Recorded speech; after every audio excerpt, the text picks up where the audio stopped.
grass is cut and the drinks are cold. It's time for your Thursday kickback about all things rap. Go feature and pass with your host, Troy the Show, and Lucid the Dream Waker. And this is the Rap Yard Podcast.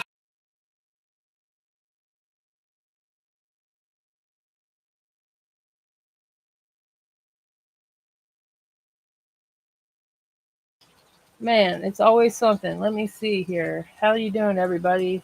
Welcome to the Rap Yard Podcast. We have a couple special guests today. We have Deseree Rose from TikTok, and I don't know if you can hear the rain, but there's nothing I could do about that. And we have a guest co-host today, DJ Poop Pressure, who is here. I'm trying to get my camera in order. Woo! Technical difficulties. No, never that. I put my headphones on. Man, I can't see the viewers or the comments. That's all right. It's the chat. There we go. Away. Oh, we're not live yet. Yeah, we are. Yeah, we are. What's going on? Drop a comment if we're live. Let's see some fire emojis. So yeah, like I was saying, we have a guest tonight that is sort of TikTok famous, I guess you could say, right? Yeah, definitely. I stumbled across her page the one night, and she was debunking the Kendrick stuff as far as the beef and everything like that. So I thought it'd be pretty interesting to hear her theories and figure out what she heard. Right. So she's gonna do it. She's gonna do it for us. And I was like, why don't I hear anything in my headphones? They're not even plugged in. Oh, Jesus Christ! Fucking God damn it! All right. So yeah, she'll be joining us any minute now. Shout out to Honey Bunny for just joining the. She heard it. Fire emojis. Yeah, we're live. Thank you. All right. Other than the Kendrick and Drake beef, which has been going on for ages now, and it's still kind of a hot button topic because there's always some new like Easter egg in a Kendrick song or some kind of new development on, sneak diss, blah blah blah. Right? He's just a genius in my opinion. Like. Well, yeah, we're Team Kendrick creative over here. Yeah, Team Kendrick all day, baby. Let's go. Almost as much anti-Drake as we are Team Kendrick, and if you don't like that, you can go check out. I used to like Drake. I used to like him until he started messing with Kendrick, and I told everybody he does not want to fight that battle. I'm sorry, like it's just. Yeah, and I mean, I've never liked Drake. That's not a secret on here. But if you mess with Drake, you can go over to DJ Academic's show. That's fine. Right, facts. It's crazy. I have Euphoria loaded up right now. There we go. Okay. Headphones cutting in and out. Boop. Boop. Actually, these headphones just suck. That's what it is. Maybe Sandy, I get you a pair for Christmas. Yeah. Everybody still believes in Santa, right? I do. For Hanukkah or whatever. Yeah. Everyone believes in Hanukkah. What the hell am I saying? So let's talk about this New Orleans trip. We'll be down there March 24th through the 28th and the 27th. Thank you. But we're going to be hosting a couple of events there. The first one will be Wednesday night at the Cafe Istanbul, and that will be a open mic thing that's happening anyway. And but we will be, intermittently kind of emceeing that open mic night. And then the Thursday, the day after that, will be at a different event that we're actually hosting 100%, and that'll be on the east side, and it's going to be just different artists throughout the city that want to, participate. There's still time. There's still spaces. We have 9 spots open, and there will be a contest. We'll be the judges as well as 2 other prominent music figures in the community. We'll be judging to see who wins the best performance, and they will get a prize package, which is promotional stuff from us and an appearance on the show. You said also some of the proceeds and stuff will go to a local charity around that area, correct? Absolutely. So, did you have one in mind, or are you just? Yeah, it will be going to the Covenant House, and there's an artist down there named Lucky Lou, who I believe is predominantly a bounce artist, but he has a charity that helps kids like stay off the streets and teaches them dance and stuff. So that's awesome. So if anybody's out there tuning into the Rap Yard Podcast right now, and you heard that, most of the proceeds will go to a charity. So if you want to do something great in your community, we appreciate if you reach out or just come check out the venue and being a part of our event. You know what I mean? Absolutely. Who just got shot? I'm All just right. shooting. Yeah, you're just shooting. You don't care who, like Yeah. Yosemite Sam or something over here. Yeah, we got the railroad. Oh no, that's the wrong one. My bad. We got the Hey, railroad. I got some. I don't know if you can hear him though. Hold on. Did you hear that? Wait, stop making noises. Ready? You didn't hear that? It sounds like hello, but you can't hear it clear. Oh, that's Borat. Okay, what about this one? Can you hear it? No. Oh, damn. All right, never mind. Let's just bring our guests on. We have Let's go. Des and Anthony. Her TikTok handle is Deseree Rose. What's Welcome, going on, welcome, people? welcome. Welcome. What's going on? You guys? are How are great. we? How are you? I love the drops. Just keep making train noises. Oh, that's whenever you want. Don't say that. Where I'm from, like if you ever play Monopoly, it says the Reading Railroad on there. I'm from Reading, so Yeah. you know that's. Oh, I didn't even know Silly. that. That makes sense. Silly. Okay. That's the big claim to fame. Not the fact that John and Kate plus 8 live there. Oh man, come on! Don't start with the. That is where John and John Kate plus 8 Gosselin lives. lives out here. Oh, just her, not Kate. Just Yeah, John. John Gosselin lives Oh, out here. yeah. I pulled this up the other night when you were playing. What's his name? This guy. Who is that? It's a freaking Don Tolliver. Oh made yeah, it.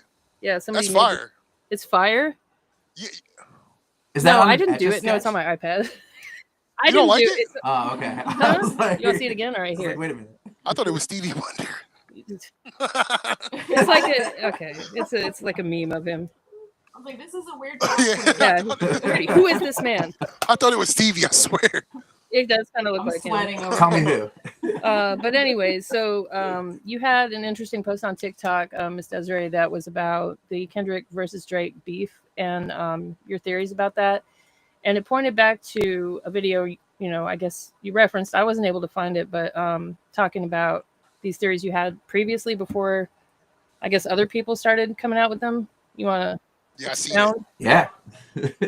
Yeah. I'll let him take it away because he's the real Oh, really? rap head. Like, She's yeah. like the literature and like just I'm creative. I'm a I got like, you. word nerd, Yeah, and I love hip hop. Like that's and my we're bag. both in radio, and Yeah. I'm like really into. I Right. love music too, but he's like been very invested in everything for I a got very you. long time. Yeah.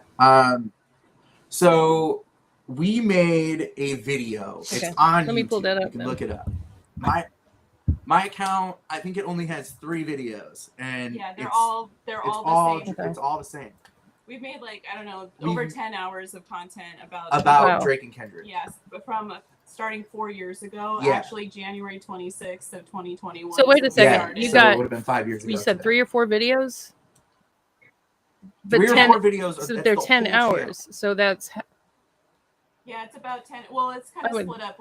We have the first hour is on YouTube, and First hour and a half or so. yeah, we have about 20,000 views on that, and it's been around in circulation in the community. I feel like a small community. Yeah, it's a But- very niche community. And it's ended up on Reddit and it's ended up on Twitter. But the original theory from 4 years ago, It was we like did 3.5 3 hours hours. long. Yeah, we did like 3.5 hours, and we couldn't do video. You know how hard it is to do video in long format. So we did an hour video of the breakdown, the main original, beef of it, yeah. and then we did another hour and a half on the podcast.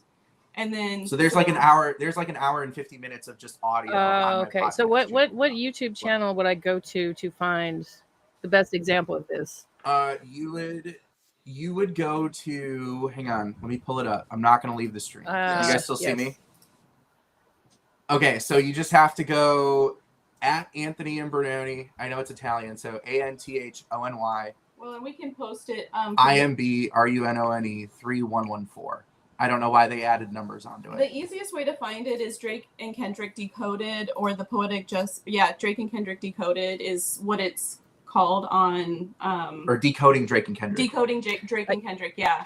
And it's been like somebody else like ripped it off about a week after us, and it got like over 100,000 views. And that video's taken down. I don't know where that one. I don't Well, know it's where good it that it went, was but- taken down, Yeah, right? Right? Yeah, they stole your content. Yeah, we've had I mean, It's been I'm a weird cool journey with this I'm series. like, here's the thing. I'm so cool with people talking about it. I don't care because our channel isn't monetized, so we don't make a dime off of views, off of likes, off any of it. We're just trying to put people on game because the way I look at it is this is one of the coolest finds ever. Can I ask you a question? Like right, when you and I first think heard we're the right. song, was that what stuck out the most? Was like Which song are we talking about first? Poetic Justice. I have it. Okay. Poetic Justice. Yeah, why don't you tell So them, like, yeah, I'll walk through it. Okay, so yeah, now that you guys know where the channel is and everything like that. So I love hip hop. I'm born and raised in the suburbs of Detroit. Like Eminem was huge in my life. Like that was my gateway into it, right? And it's a great gateway because he's one of those ones who writes his own stuff. Like he's meticulous with it. And I love artists who write their own stuff. So like Logic, J. Cole, Kendrick Lamar, like those dudes to me are a tier above, you know, a lot of other rappers because I know a lot of other rappers will take a verse from someone. And to me, I don't respect that stuff. So the first time I heard Poetic Justice, it went over my head like everyone else, right? Because when you think about it, Good Kid, Mad City was released, in 2012, 2013? Yeah, it was a radio bop, I remember. It was a radio bop for a little bit. Like, it charted to, 25, you know, I think its peak was. You're talking about Poetic Justice. But, I know, not the album. Kid, Mad City. No, the whole album is just a cult classic now. But I understand what you're saying. Yeah, it's fantastic. It's incredible. Yeah. But, my first time hearing it, it didn't connect. I only connected with that and then thought of this when... So I was in radio and I got furloughed and I had a bunch of time on my hands because it was the pandemic. So the only thing I was doing was trying to mentally cope with what was going on in my life. And I was working out and a buddy of mine, Preston, told me, he's like, hey, just take time since you have this gift and study other people's music. And I'm kind of a curmudgeon. You can't show me new stuff at all. Oh, so you're what you would call an old head backpack rap fan. Okay. Yes. But my buddy Preston goes, you love X, Y, and Z. You love all these rappers, but you've never studied Pac. You've never run down a Jay-Z rabbit hole. I love Kanye West, but I never studied his stuff. He's on the spectrum too. So when he gets in a fixated zone, he doesn't. Your special interest. Yeah. And so I feel you. Yeah. He just went. All he did was listen to every discography. I went through everyone that for weeks and weeks and weeks. It was ridiculous. A ridiculous amount of music consumption. I didn't sleep. He would wake me up all the time. Yeah, I'd be like, this is so exhausting. So I'm up one night, and this is right after I had gone down the Tupac rabbit hole. I went through a Tupac phase there. Don't we all though? But I hear you. For real. And I was never one of those people who was on Pac to begin with. So I felt oh my gosh, this is fantastic. It's just incredible music. He's Italian, so Columbus discovered the New World, discovered Pac. Damn. Damn. Columbus did, huh? All right. So I'm through the West Coast stuff and I'm up one night because I can't sleep because I'm stressed. And that song, Poetic Justice, comes on. And it just so happened to be on the tailspin of studying everybody's stuff, right? And I thought to myself, there's no way that Drake wrote this verse because it's so deep. If you really look at it, because I never really delved. I got the song here, but go ahead. I'm just gonna pull lyrics up. The lyrics themselves it's so deep, right? And then I just start thinking to myself, there's no way that he wrote that verse. And this is on the tail of King Kunta and everybody kind of saying oh, he's kind of throwing shade at Drake, because he's sharing bars, stuff like that. King all of that stuff had already been out there. King Kunta's on King Cooper, To Pimp a Butterfly. What was the album? What was it? So it was Good Kid, Mad City, and then what was that one? It was another album before that one, right? Or no, I might be wrong. There you go. There you go. Right? Yeah. Section 80. Section 80. Section 80. Good Kid, Mad City. And then Good Kid, Mad City. To Pimp a Butterfly. And then it was To Pimp a Butterfly, and then Untitled Unmastered. Yeah. And the timeline of this is really important. And in the full breakdown, we break down the whole timeline. It's a very dynamic theory because that was kind of the thread he started to pull on. He like woke me up at like 2 a.m. He was like, "Oh my God, Kendrick Lamar got Drake to Yeah, so diss getting back himself to that, like, on yeah, so like, Poetic all right, so Justice." how did Kendrick get Drake to diss himself on Poetic Justice? Explain that to us. Well, I got the lyrics pulled up right Oh, here. If we okay, could here go we like go. bar by bar. If you walk through the lyrics, right? Like, and this was the line that really stood out to me was with all these seductive photographs and all these one-off vacations you've been taking. But really, like, if you go and you look at it, so not through Rap Genius, if you go to like Apple Music, if you go to a different source, it's taken, Okay. Taken, like you've been taken, like you've been had, you've been got. And then I just started thinking to myself, like, this is a really deep verse from Drake at a time when we were getting a bunch of like shallow. You can call rap me from on him, myself. you know? Yeah. Yeah, Right, Hotline like- Bling and and shit. then the references he's making, yeah, it doesn't make sense like that it would be him, like him saying like, you don't run from where you come from, like, Right, like, he's Toronto. Like, it doesn't make sense for the song, and especially when you pair it with the music video. I'm like an MTV kid, so I grew up glued to MTV in the 90s. At the height of it, it was just music videos, right? So like to me it always adds more of what the artist's like true meaning was, like whatever they couldn't say in the song they say in the music video, and that was kind of what really sold it for me, because he was like he had to convince me, and I'm like, we are too white to be talking about anything to do with Kendrick Lamar, or you know, because this was right. I mean, you can talk about whatever you want. I mean, music has no color. I say, like, music doesn't have a color. If you want to speak on it, like, speak on it. Well, we knew it was sensitive because of what was going on. What we discovered, like digging into this is so much more than just a diss to Drake. Because what the basic theory is that he wrote this entire verse and Drake just rapped on it some he doesn't like on some stuff. I'm sorry, Sugar Hill Gang stuff. Yeah. You know. Oh wow. Yeah, so he got him to say, I could never right my wrongs unless I write them down for real. And basically got him to diss himself. Like the whole song's a diss. I mean, but when you start pulling on that thread, then you figure out Buried Alive is a diss. Yep. On Drake's album. And this is a diss.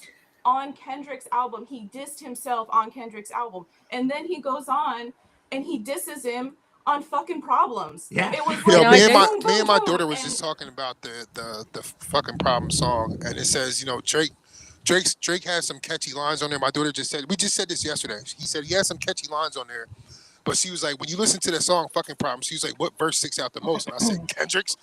Like he smokes the whole he smokes the whole song, like the whole rest of the song. That was when I first really kind of, I had heard about him before, but I didn't really like, you know, I heard Control and I was like, damn, but I didn't really like dig deep. And then I remember where I was the first time I heard that. It was like such a profound moment. And what we realized was like Control's where he figured it out. Control's where Drake figured out what happened. Like because his reaction compared to everybody else was so dramatic, but it makes sense when you realize he didn't understand like the lyrics. He didn't understand what he allowed Kendrick to do on his album. He didn't understand that he got him to diss himself because he's not that bright. Write his own stuff and he doesn't have a connection. Yeah, he's not on that level. And what Kendrick was trying to do was force him back into pop. Yep. And kick him out of rap because of what he was doing. Like he wasn't, you know, he's not being genuine, and rap I mean, like to understand Kendrick, just watch Dear Mama. Like watch that documentary, the Tupac documentary. Someone named Hero Yahweh says they're banned from Instagram. I'm gonna tell Neff to send y'all my number. I don't know who that is. He says Big Take. Hey, hold on. If that's Big Take, it's Big Take. Yeah. Okay. Because I was trying to find him. He's been on the show before, and you keep changing your name, dude. So I don't. The Hero Yahweh. I was like, who the hell is that? Yeah, tell them to send your number. That's cool. Yeah, do that. But yeah, so good. So somebody said, go ahead. Who's the white guy on the tractor? Oh, that's our mascot. That's my daughter. Kaylee, not the white guy on the tractor. In the comments. Moving on. Okay, so this is a lot of I want to say speculating from like a very let's say skeptical standpoint, right? So if I was a complete skeptic, let's say a Drake stan, whatever, And let's just say for devil's for whatever that is, devil's argument. Is that right? It sounds wrong. Yeah. Thank Devil's you. advocate. Go Okay, ahead. so you're talking about, a lot of like, general stuff. Like he's dissing himself. What specific lyrics are you talking about just in this Poetic Justice that? I mean, the entire verse is Kendrick speaking to rap and to the community through Drake. Now that I have your favorite rapper speaking to you, now that I have really your hope attention, you play this because, oh girl, you test my patience. Old girl being rap. Old girl being hip hop, rap, the game. What's up, Kay? Yeah. With all these seductive photographs and all these one-off vacations you've been taking. That's Drake. He's the one-off vacations. Yeah. He's fast food for your brain. He raps about nothing. You've been taken, you've been got, you've been had because they're giving you nothing. Do you feel like any of this possibly could be just devil's advocate, a reach maybe a little bit, or not at all? Okay, no, not at all. When you give us some more theories that back that up. Yeah. Like, oh yeah. Okay, so after Control, right, we get the BET cipher. The BET cipher is really kind of what also kind of you talk about the jokes on you, high five, that part. I'm bulletproof. Like he breaks it down and pretty much says, hey, like the industry tried to shut me up. They tried because like of what he did to Drake, and I can't remember all the lyrics right off. But yeah, we break it down. We go into Control too, because he's a little bit more like I feel like he's talking very frank in that, But if you pull open the lyrics again too, you can go down and like what further solidifies it for me at least is Kendrick's second verse on the song, where he goes in and then at the end he goes, read slow and you'll find gold mines. I don't have to pull it up. Y'all have it memorized. Yeah. It's been 5 years of this. You know what I mean? Like 4 years. 4 years. Yeah. And then really like I mean, what's really spooky is if you go back and you watch our first video from 4 years ago.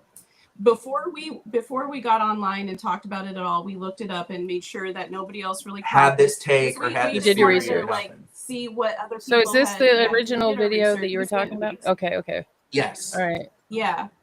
And if you watch that video, it's kind of spooky the way that like it sounds like we recorded it yesterday, and not the way that we like and everything that we're talking about. We got straight from the lyrics. Yeah. We got straight. Now this intro lyrics. is kind of like breaking down. Oh, it's great. We made the intro together. Yeah, we made the intro. We were really into intros. I'm just gonna play with the sound off for a second because the captions are on. We can kind of see. Yeah. Let me show it today. You asked as well. We were playing Pac. Yeah, I was playing an interview with Pac because it's all about Pac, Kendrick.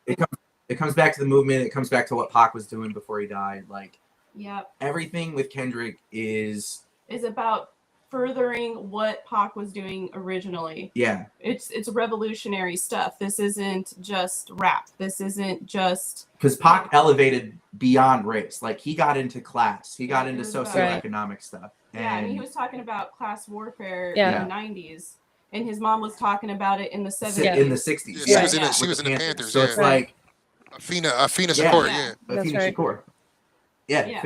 An incredible woman. So when you realize that and Amigo, that's another clue. He puts it all throughout his music. And Amigo. And it was on the Poetic Justice video. Mm-hmm. Enemigo, it means enemigo, okay. Yeah. And then the Drake God, the music video just makes it. And that's the craziest thing to me too, because it's like, in order to pull something like this off, you would have to have it be like a small group of people who know, right? Like, and Kendrick actually talks about that on Euphoria, where he says, the very first time I shot me a Drake, the homie had told me to aim it this way. I didn't point down enough. Today I'll show you I learned from my mistakes. It went over everyone's head. And if you know Kendrick and you like listen to his stuff, it's so deep. He's so deep and he's calculated. Yeah. Well, and you can tell too, he had a code. Like he went from Section 80 where he was just like it was like Pac. It was like it just very blunt, very like saying what he means, and then he goes into Good Kid, Mad City, and he still has the same message, but it's all buried. And he talks about that in Buried Alive. He's not talking about, you know, he's talking about burying his message. He has to bury his message. He's playing out this whole script of like having this meeting with Drake, and Drake's telling him you can only rap a certain way now, and you don't belong to yourself anymore. You belong to the industry, and you have to act a certain way. And so he buries himself alive with money and power and pussy and fame, and he's buried alive. His message is buried in the music. And so everything is coded, and Poetic Justice was his love letter. And then he says in The Heart Part 3, are you going to let hip hop die on October 22nd? That was a release date or something. That was a release date for that was Mad City's release date. So he's been dropping nuggets. He wants people to figure this out because it's so. Well, did you see the commercial with him for the Super Bowl? Did you decode that? Yeah. So check it out. So on Drop and Give Me 50, he said, he said that on a Drop and Give Me 50 song, he said, SZA got you wiped out. Some. But if you look at the commercial. SZA got you wiped out. Travis got you wiped out. If you watch the commercial, the girl that dumps the Gatorade on Kendrick is SZA, and he's standing on the 50-yard line. And if you look in the background, here I got it pulled up right here. Yeah. It's wild. Like when you like sit there and you look how like calculating he is. Like, right. Yeah, here we go. Look. Hold on. He's up with it. Yeah, everything's smooth. I'm on the field right now. Yeah, same old, keeping the body in motion. Getting that wind up. This field a lot bigger than what people think, so that's a must. Them people marching back there, I think he's going to bring Tyler to the Super Bowl for that. That would be so cool. I have no idea. It's Kendrick Lamar, so I really have no idea what to say. This song's so dirty. I like it. What do you? That's Peekaboo, right? Correct. Yeah, that's Peekaboo. Oh no, that's Hey Now. Yeah, that's Hey Now. Oh, you're right. Hey Now. Peekaboo. Did you know that's about Triple X? He put me on I just find I got to. I'm debunking y'all. So yeah. No. Like honestly, we haven't. Like we purposely have not sat down and looked at Gene X because when we get going, like it feels like our brain is. Yeah, I can see that. Yeah, you got to check out the Peekaboo. We don't have the time references right behind now. Peekaboo and it's how, because I guess, all right, so I was wondering why Kendrick kept putting Kodak on a lot of his stuff. So here to come to find out that that Kodak was locked up with the people that killed X. Yeah. And they told Kodak that, how much they got paid and who sent them to kill him. Who did it, yeah. And who did it. So on the song, actually, there's another song he references on. I'm not sure, don't get me lying. But I know for a fact on Peekaboo, he says Peekaboo 17 times. And then it's like the 17th track on X's album or some crazy shit. He was shot 17 times, something like that. Was he? I don't know, something like that. I thought that's what you were telling me, or maybe I read that somewhere. It could be wrong. I know he says Peekaboo 17 times, and it has to do with X. Yeah. But when you get a chance, like to check that out, when you're ready to rev up again, that's gonna mess with you a little bit because I was like, yo, that's crazy. We're on the radio grind. We don't have time right now to do too much. But yeah, you can go to that part right here because that's where we do the video breakdown. Okay. Yeah. All right, let's check this out. Whatever they feed you, they want your money. They want your compliance. They want your distraction. Yes. They do not want you to organize. They do not want you to communicate. They do not want you to elevate yourself. No. And elevate your consciousness, your state of mind. Yeah. And he goes on to say, that's so profound. N-word, don't approach. I don't know what to say right there. I'm going to replace the N-word with Drake. We'll just say that. Hold on. That is so freaking funny. Oh, my God. I say fella now. Fella? Yeah, we say fella. You do what you gotta do. I just close my mouth. But that just made me laugh. Drake, don't approach her with that Atari. Well, when you're reading lyrics. Drake, that ain't good game, homie. Sorry. He says, don't keep perpetuating. And it's not just Drake. And when I say Drake, I mean Drake anybody. It's a metaphor for anyone that lacks a message. Anyone who has benefited from the industry but has not used their platform and to say something and progress the movement, because rap again is a movement. So for good, for bad, not good, basically using their powers for bad. Well, yes, because that's taking away from the culture, right? Well, I mean, and we work in radio, so we understand how censored everything is right now, like literally completely censored. if you're wondering why radio sucks, well, you're in radio. It's really hard to say anything longer than, you can't talk longer than 15 minutes, like, 15 or 15 seconds. 15 minutes, I wish. And we've been working on the radio side to try to open it up so that we can get more creators in there. We can start talking about more things. Like that's what we've been doing. But in the music industry, it's been like, there's a reason why Tupac died. Yeah. You know, there's a reason why, like, the people who have something to say, like the Nipseys, are not making it past a certain age. 27 club or some shit like that. Well, yeah, there's obviously something nefarious going on, and it definitely plays into, I mean, what Pac went through, what Kendrick's been messaging is trying to be, what he's been trying to get out. Like, they want to keep it low vibe shit because they want people to stay. And like you know, with programming, you don't get any choice in the music you spin now. You don't get, you're talking about MK. You're talking about MK Ultra shit, right? You know, TV programming, and you know they put that shit. Well, yeah. I mean, you see it too with like this lawsuit with Drake and with Drake, right? The reason why he's doing, like, why he's suing is because he thinks that this is pay to play, like what's happening with Kendrick. But that's what Drake does. That's what Drake does. So that's why he thinks that's what's happening. That's what they do in radio. It is pay per play. That is how you get music on the. It is a relationship between the record industry and the radio industry. Like, jocks are not a part of that discussion at all. No, neither are the programmers. The programmers were too busy getting kickbacks from indie record labels for pushing, you know, Olivia Rodrigo records. Like how do you explain? Like, Kendrick Lamar had the biggest song on the planet, and no CHR would play Not Like Us. Now they did. How do you explain that? I don't know CHR. Tell me what that means. They did. It took them a little bit. It took them. CHR means pop music. Commercial hit radio. But okay. Yeah, just like just bubblegum pop stuff. But they were following the trend. Okay. They weren't setting it. Right. And that was the difference. And that's why Drake thinks that they paid to put it on the air, is because he doesn't understand that the radio industry is completely failing. It went from 17 billion a year ago. It's 12 billion this year. In actual revenue generated. They're completely down. They're collapsing. The whole industry is collapsing.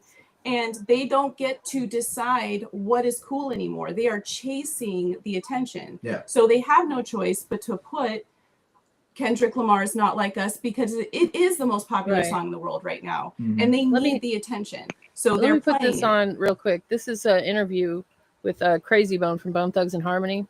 Let's see. This was from 4 years ago, I believe. No, this interview was longer ago than that. But he's talking about, if I can find the right spot, just a letter, I guess, that he got from someone that was in the industry talking about a party they went to. Yeah. Now this is. Have you all seen this yet? Okay, check this out. After more than 20 years, I finally decided to tell the world. And just as a preface, he's reading a letter or describing a letter that he got from someone else. This isn't him not speaking the first person. What I witnessed in 1991, which I believe was one of the biggest turning points in popular music and ultimately American society. I have struggled for a long time weighing the pros and cons of making my story public, as I was reluctant to implicate the individuals who were present that day. So I've simply decided to leave out the names and all the details that may risk my personal well-being and that of those who were, like me, dragged into something they weren't ready for. Damn. Hold on, let me So we gonna tell the story. We gonna tell the story. We ain't scared. You know what I'm saying? What they gonna do? They after us, not just playing. It was different back then. Since technology and media weren't accessible to people like that, like they are today. The industry had more control over the public and had the means to influence them any way it wanted. Right. This may explain why in early 1991, I was invited to attend a closed-door meeting with a small group of business insiders to discuss rap music's new direction. Rap music's new direction. Yeah. Now let's pause there. 1991, like, think about how like rap music started and where it was going at the end of the 80s. it was a lot of like, you know, there was some gangster rap to be sure, but it was a lot of just like fun party. Like party And then a music, lot of house stuff music. was coming out that was kind of, you know, Public Enemy was real big. And I was born in 1980, so I was witnessing all this firsthand. Like Public Enemy was like a big deal. And everything kind of shifted right around 1989, 1990. So 1989. Little did I know we would be asked to participate in one of the most unethical and destructive business practices ever seen. Crazy. So this was the meeting. The meeting was held at a private residence on the outskirts of Los Angeles. I remember about 25 to 30 people were being there. Right. Most of them familiar faces. Speaking of those I knew, we joked about the theme of the meeting, as many of us did not care for rap and failed to see the purpose of being invited to a private meeting to discuss the future of hip-hop. Talk to him. Among the attendees was a small group of unfamiliar faces who stayed to themselves and made no attempt to socialize beyond their circle. Based on their behavior and formal appearances, they didn't seem to be from our industry. okay, let me skip forward a little bit more. The details about his personal background. I think he was the owner of the residence, but that was never confirmed. He briefly praised all of us for the success we had achieved in our industries and congratulated us for being selected as part of this small group of decision makers. At this point, I began to feel slightly uncomfortable in the strangeness of this gathering. The subject quickly changed as the speaker went on to tell us that the respective companies we represented had invested in a very profitable industry, which could become even more rewarding with our active involvement. Damn. He explained that the companies we worked for had invested millions into the building of privately owned prisons, and that our positions of influence in the music industry would actually impact the profitability. Listen to this. Listen to this. No, thank you. I think I have seen this, by the way. I don't want to play the whole thing. Everyone can go check that out. That is on. Let me see. But basically, he's saying that like they're setting this up, and the future of hip hop is going to be negative based because the prison system's going to benefit. Definitely. That's why they tried to cancel Michael Jordan. Huh. They found out he was like they tried to cancel Michael Jordan because of this, but they said that he was funding all these private prisons and stuff, and to come to find out it was true. Yeah. So that's why people were like, yeah, they were trying to cancel Michael Jordan for that shit. I put the link to that video in the comments in case anybody wants to check that out on their own, watch the whole thing. But it's sort of like people talk about the sexualization of women in hip hop, or like, you know, how basically a lot of female rappers are whoring themselves out, which is what they're saying. That's not what I'm saying, but it's sort of like a tricky balance. Like, you know, you want to be able to have the freedom to express yourself sexually. Dan, that's kind of wild that you say that, because look at Puffy with who would you say was like the first breakout sex idol? It was like what, Lil Kim? Yeah. Lil Kim, and then it just got nasty and nastier. Like now it's just like a freak nasty show. Like you have someone like shit. Well, and you have someone like Megan Thee Stallion, who isn't known for being like, you know, super. Somebody said big bitty hoe. That's my sister. No, but like, you know, I love Megan Thee Stallion is a spitter. I don't care what anybody says. She's got bars for days. I don't think I don't really know how all of that inner stuff works on that side. But what I do know is that when you have a message that they can't control, when you want to talk and they can't control it, they don't fund it. Right. You know, they'll just shelf you. They'll shelf you. Or, you know, so like Kendrick getting into the industry, you know, having to code things and make it more, you know, and coming back to like what he did with the BET cipher right after. That's why he laughs and high fives Schoolboy Q, because now he had Good Kid, Mad City had already blown up. It was already jokes on you. He should. I'm bulletproof. Like I'm in now. You can't do anything to me. And because nobody caught it, it just kind of went over. And I think the reason why no one caught it is because that following year in February, they just shut it down. Well, he Macklemore. Oh, that was crazy. And J. Cole addressed that. J. Cole addressed that. For Candy Shop, correct? You're telling me that Macklemore album? That was the album that had Candy Shop on it? Oh, you're talking about where popping tags or whatever. Yeah, popping tags. Yeah, my bad. Oh, Candy Shop. I'm like, that's a 50 Cent. That's 50 Cent song. Yeah, my bad. That's 50 Cent. Yeah. But so I'm gonna play just a snippet of that as well. Just to give people. It was a catchy song though. Here's the most watched part. Check this out. Kendrick dissed the Canadian rapper during his cypher performance. I don't want to hear you talk about it. Jokes on you, high five. I'm bulletproof, your shots will never penetrate. Pin a tail on the donkey, boy, you been a fake. Now them's fighting. Okay. Them fighting words. Because he can say it now. And now here's the problem I have with that though.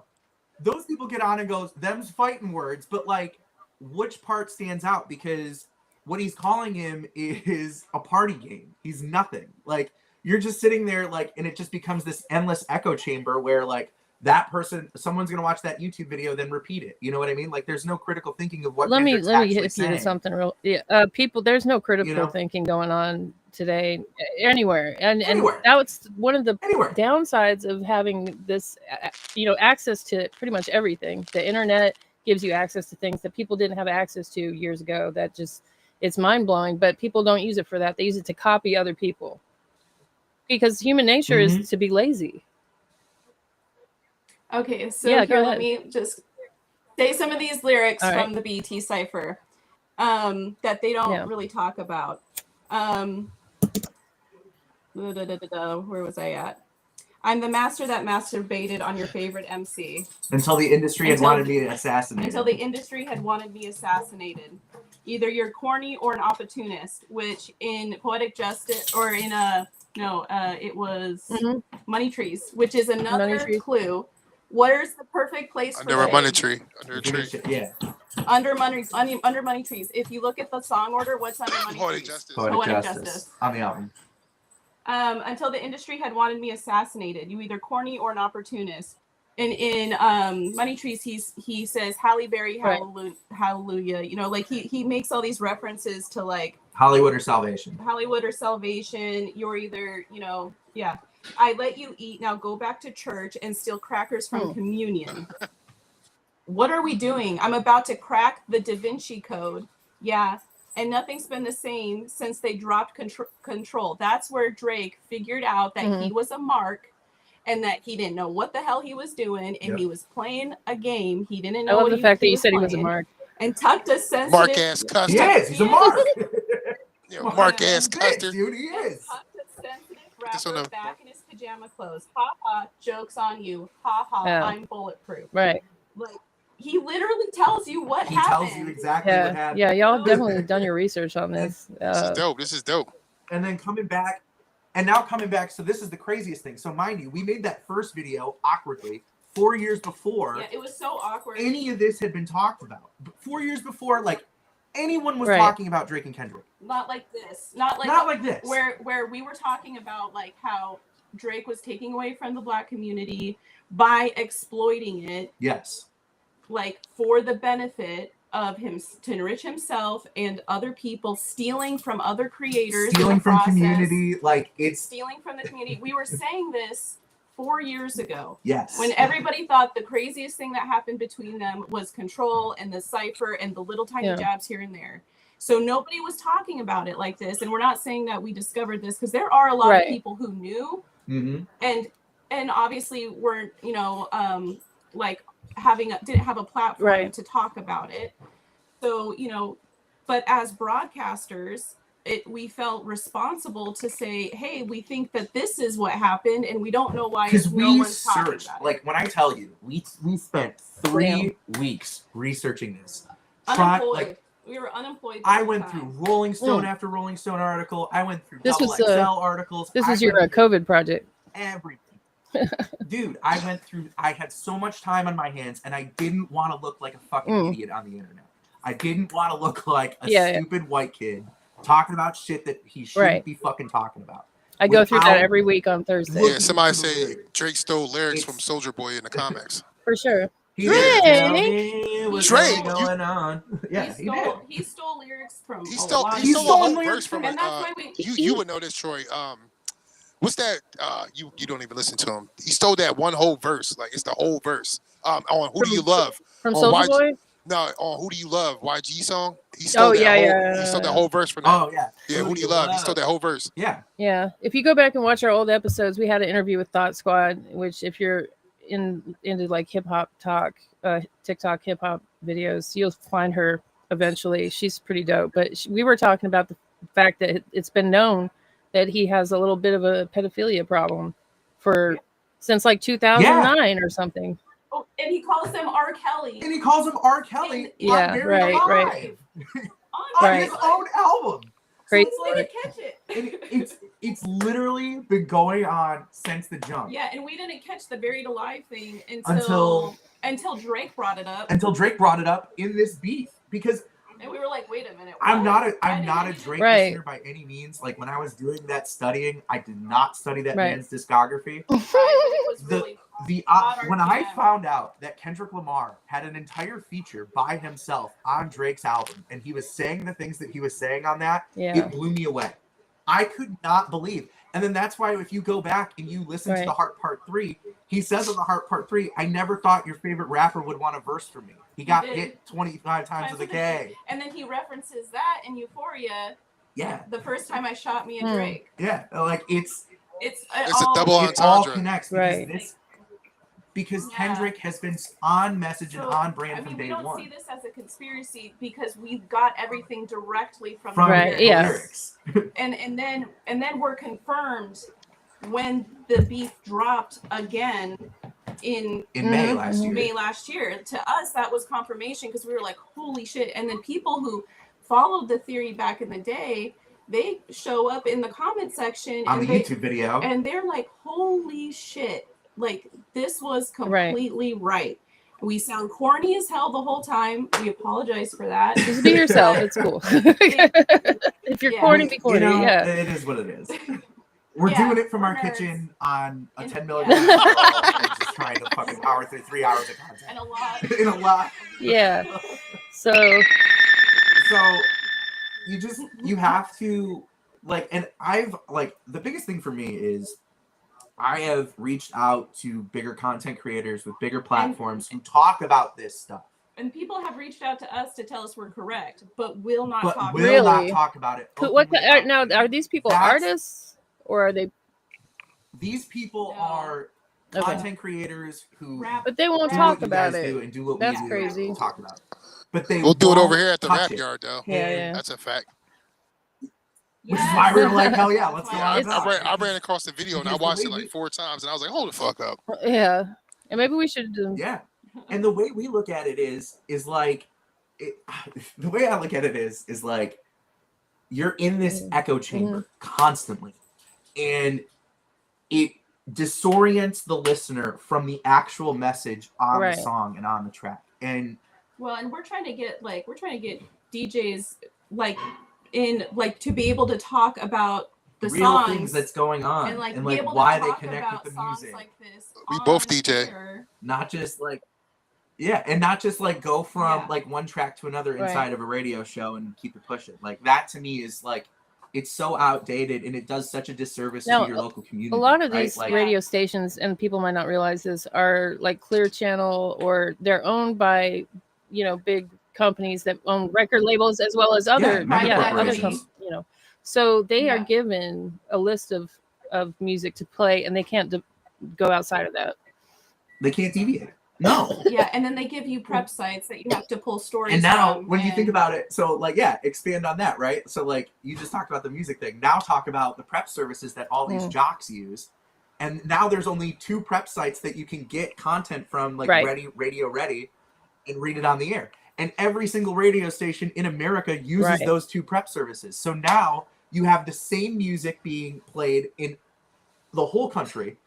It doesn't matter what format you're on, whether it's country, rap, CHR, it doesn't matter. And then on top of that, now you have these jocks who pop in and out. They're all talking about the same things. Same shit. And it just leads to what you're seeing play out in real time with all the shit that's going on. Yeah, that's a fact, because I'm a big Sirius satellite radio listening to it. I listen to it nonstop, and I mean, you ain't far fetched on there, especially on Shade 45. They talk about a lot of Rude Jude's Oh, fantastic. yeah, that's his name. What's his name? That dude. Rude Jude. Yeah, Rude I listened Jude. to Destroy. I like Destroy. I Destroy. Yeah. Yeah, I Destroy.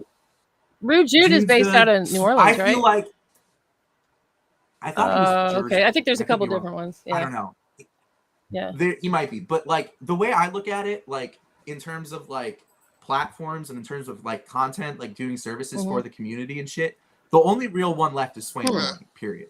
Because they will actually have conversations about real shit that's going on. They're allowed to do long form stuff. They're allowed to do long form interviews. They have these artists come in. It's a platform to do bars and like perform their art. Who else has a big problem with the radio industry? Kendrick Lamar. Yeah, and Kendrick Lamar talks about the radio industry. Him and Kanye and yeah. And yeah, and he calls out Charlene and Andrew Schultz. Schultz. Thought you were getting a little extreme sports over there or something. No, this damn tripod is weird. Yeah. So yeah, I mean, it's just the same, and that's why I think too we kind of understand like Kendrick's frustration with it, and like that's why we keep talking about it, is because we feel like his frustration with his industry. Yeah, it's shared on this side. We have like, the same frustration, and then it's right. frustrating. It's very, very frustrating. Especially when you look at it, if what we're saying is true, right? Like playing devil's advocate, like we've done this so many times of the last 5 years. If what we're saying is true, it is the most beautiful piece of modern art, period. That full the stop. Industry that the industry is talking covering about, up. And that about poetic justice, about what he got Drake to do and get himself to do. Because it sounds like there was like NDAs involved or something, because like the way that he talks about it in the BT cipher and in following songs, it sounds like it's something that he can't talk about. Right. But other rappers have also made references. Right. Pusha T makes references like, how can you right your wrongs when you don't even write your When's the songs? last time you heard Pusha T on the radio? You know what I mean? Right. I mean, there's he's fire. Well, yeah. Think about Beyonce. When she came out with Lemonade, and then she did the Super Bowl, and they were all pissed off about how she like had the cop car and the Black Panthers, and they were so pissed. That whole album was solid gold, and they didn't play any of that. Jay-Z. Like no. I was so that was her Lemonade album. Yeah, Jay-Z. If you hear Jay-Z, he clapped back at her and said, Lemonade was a popular drink, and it still is. Like coming at Beyonce, like even though that's his wife or whatever, because she made that. I never knew that. Yeah, he's talking about her. That's wild. Yeah. Yeah, but that's the crazy thing, because that was really her first album where she goes and deviates from the over-sexualized rap, like sing about nothing, relationship stuff, about and dancing, time, relationships. Yeah, that has I'm whatever, sorry on there, right? Surface level shit. Yeah. Yeah, I'm sorry. Yeah, and then it's so. I mean, the whole album from front to back is just. I'm glad you're a Beyonce fan, Depps. But oh god, her country. The fact that no country station in America was playing her country album. Oh yeah, the Texas Hold'em song. Any of it, the whole album's country. They wouldn't touch Texas Hold'em. They would not touch that album. Country music. It got 0 radio play. It's one of my. We've been listening to it like every morning. It's incredible. It's just a great album. I think we love all genres too. So we listen to a lot of different music, and we love the nods to different. To all the different genres and pulling it all together and the history of it, the thought. And I'll tell you this, that genres are kind of like a way to divide and conquer people as well, because you'll have like Tyler, the Creator, who will make an album that is basically mostly R&B, but they'll call it a hip hop album or whatever, or Lil Wayne had a whole rock album. It was still a hip hop album. Right. And that to me is like, so if you had to like, coming down to one thing, it's like the way I look at it is just respect these artists for their craft. You know what I mean? Yeah. And to me, well, I think it's so about we got to tear everything. You got to tear it down. Start it from the start. Do y'all think that's an inevitability about just the Yeah. Well, yeah. I mean, like what we're doing right. Like the. Go ahead. I mean, everybody should just do what they can, like in their industry. Like that's what we're doing. We're trying to like fix we're trying to fix radio so that jocks like you guys can be on the radio talking about this, breaking this down on air. Having a video element like, Like- and having support Right. in You the know what I community, mean? and having, you know, like having doing the Right. shows you want to do, and talking about the artists you want to talk about, And playing the music you want to play. and platforming the artists that you want. The way the internet is, you don't need a satellite. I mean, you don't need a radio tower, you don't need a satellite. You have the internet, you can go all over the world. So Yeah, but where radio is very unique is that it has the ability to tie together all of these national creators, all these influencers on a local level, so that they can create together and support each other instead of being divided and having their money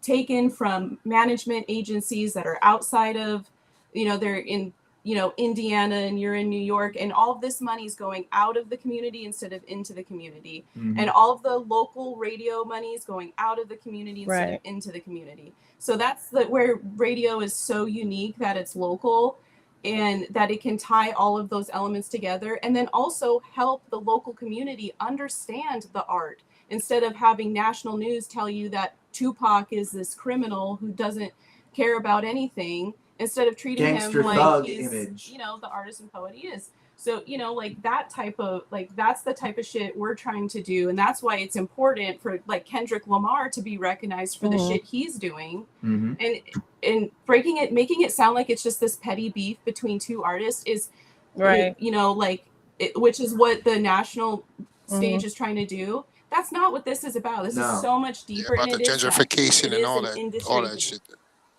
Oh, it is. It's about all. It's class warfare. It's all of it. It's so important, with especially with what we're going. The last 10 days has been like my waking nightmare. Why the last 10 days? Since right, Trump right. has been I'm sorry. president. I mean, for everybody. I mean, you know, like it's fucking nuts. I was just saying you know, something to somebody. I said my whole block's always filled up with cars, and there's parking for like both sides of the street. And I said, you know, a majority where I live at is Spanish, and all the stores around here are closed. I'm from New Mexico. I'm from the border of Mexico. I grew up 30 minutes from Mexico. That's my community that's being impacted, and I'm very. What city is that? You talking about?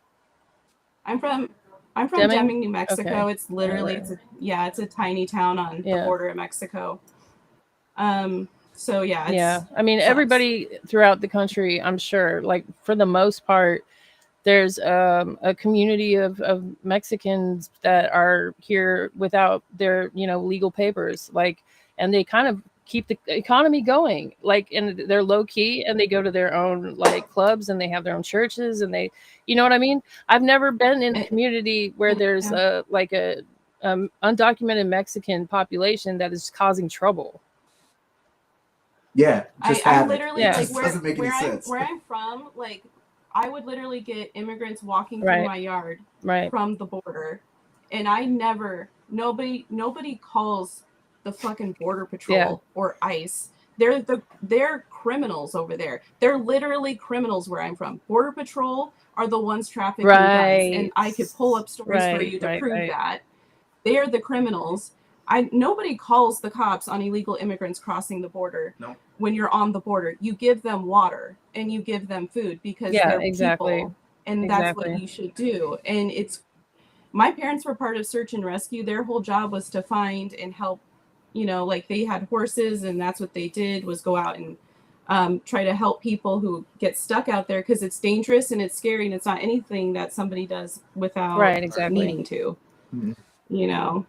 And honestly, anyone who has a problem with Mexicans just doesn't have any Mexican friends. That's a fact. That's a fact. My best friends are Mexican. They're literally the most people I took him to his first Mexican party. Hey, people sure love their Mexican food, and he was like we have pictures of him with like a cop, and he has like a gun in his hand. Like that's how drunk they got. Oh my god, it's dressed awesome. as like Jack Skellington, and he's just walking around.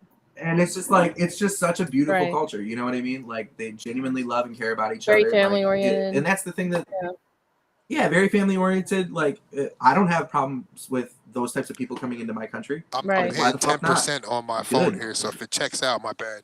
Oh, you're good. What you got to plug? Any more questions for us? Well, we've kind of deviated a little bit, but I did post a Sorry. link. I did post a link to the video, the original video on your YouTube in the comments. If anyone wants to check that out, because it's an hour and 10 minutes. Check out the follow-up too, because we literally filmed that in May of last year. We use all of the new beef stuff, and we connect it back to poetic justice and what Kendrick's actually saying. We haven't made a third. There's been years and years of work on y'all's part, and I know. But we just wanted to start the conversation so that other people can pick up the work. I mean, I know that there are other people out there who know so much more about Kendrick and have been studying him, and maybe they just didn't make the connection, or maybe they did and they have stuff to add to it. There's so many people adding to the conversation in the comments, so it would be even better if people started making content about it so that they can start appreciating the whole gotta check out the whole body of work. And if you make a video and put it Just on the whole TikTok, album, really, the whole album. Yeah, the whole GNX is crazy, but and you're talking about the video part of it. We have to carve out a week. Yeah, when you do it, tag me on TikTok, because I'm telling you, that shit's gonna blow your mind. Yeah, for sure. Yeah, I can't wait. Yeah. But yeah, literally, like, it's fantastic music. Like, it's so important. Would you go so far as to say that he would be to our generation, or this generation's Tupac? Facts. Yes. I would go beyond that. I'd go, yeah. Not only is he our Tupac, I think he is one of the I think what he has done, I don't even know if there's a word, because of how big and how long he's been doing this, and how intricate and how detailed. I don't know what you would even call this. It's like finding like the Sistine Chapel or something, like underground, like, like he's been working on this piece of art underground for over a decade. Really? Like, I don't know what you would call that, but I just feel like people are going to be studying this for generations. The prestige. I do too. I think. Because when have you ever heard of a rapper getting another rapper to diss themselves on a song that they're doing together? That's kind of fucking devious, bro. Yeah, it's nasty. That's super you see what I'm devious. saying? Like, that is not only career ending, it's like, of course the industry tried to protect Drake. Of course they stepped in and intervened. Of course, because look at what you're going to do. All of that investment that you're going to make into Drake, being the stream god, being the sixth god, all that shit, all that goes away if the community finds out and the culture finds out what happened on Poetic Justice. No, I mean, well, because now you're ostracized. You're not a rapper. You're a pop artist, and it's fine. And Kendrick speaks to that, right?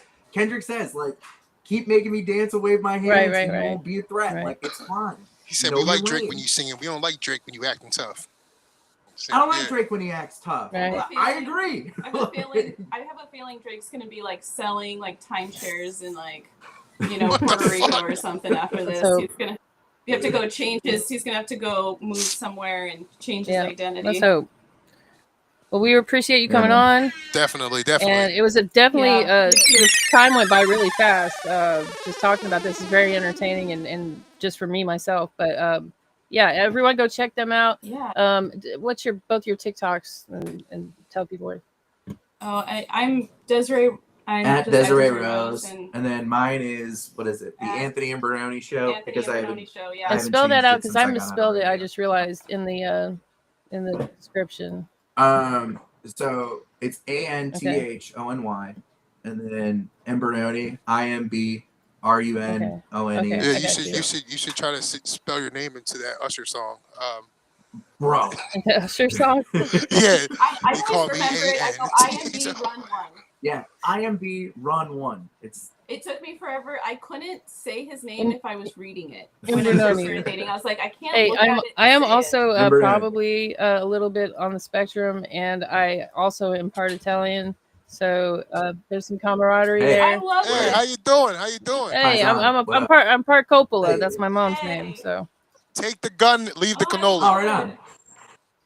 Yeah, take the gun. Yeah, we are also leave the gun. Or take the cannoli, whatever. I'm gonna take the cannoli. I'm hungry. I love Sopranos. I love Godfather. We watch that shit. I'm taking the cannoli. So good. Right. So good. This was so much fun. We really enjoyed it. Everyone give them a follow. Anytime you guys sure. Yeah, everybody in the chat follow. And maybe it'll update. Here's hoping. Now it's frozen on me. No, I'm saying this. I tried to update the title. There it goes. Okay. All right. Thanks for coming on, y'all, and we'll see y'all next week. Thank you guys. Bye. Bye. Yeah. See ya.